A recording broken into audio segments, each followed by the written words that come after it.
Et salut à tous, c'est Adri2 et aujourd'hui on se retrouve pour une nouvelle vidéo assez courte sur le bac en filière générale de 2021 et je vous conseille de rester jusqu'à la fin de la vidéo.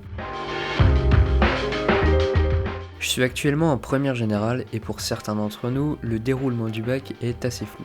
Pour s'y retrouver, je vais essayer de résumer tout ça le plus simplement possible.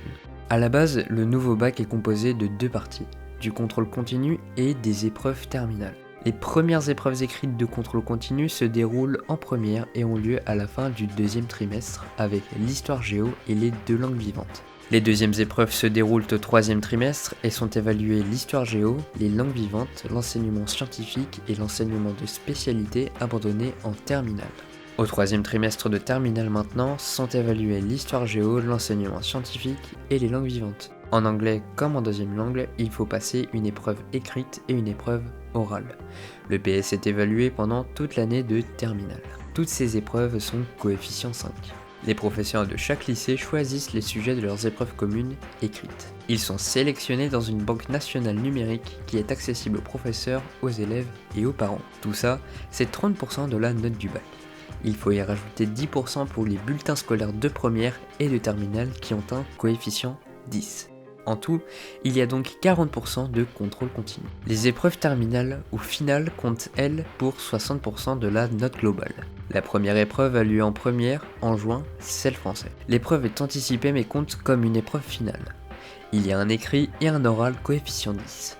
En terminale, au mois de mars, se déroulent deux épreuves pour chacune des deux spécialités, chacune coefficient 16. Finalement, en juin, c'est au tour de l'épreuve de philosophie, coefficient 8, et du grand oral, coefficient 16.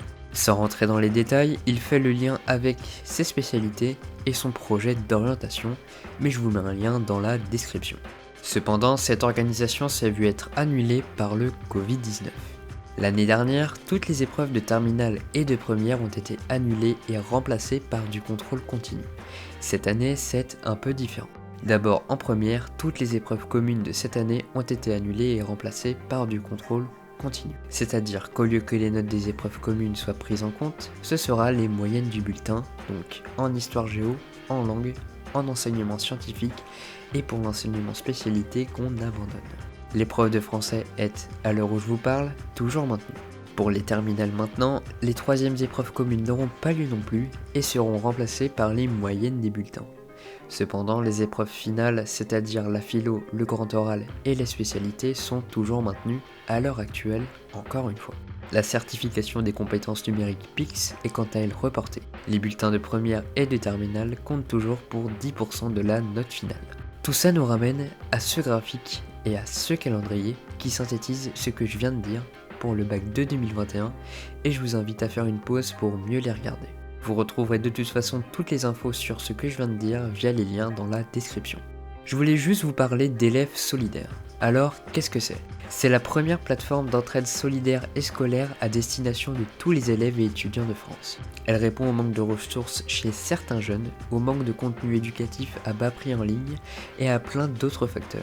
Tous les élèves peuvent s'abonner à la plateforme web gratuitement. Vous pouvez donc profiter de tout le contenu mis en ligne, fiches, exposés et devoirs.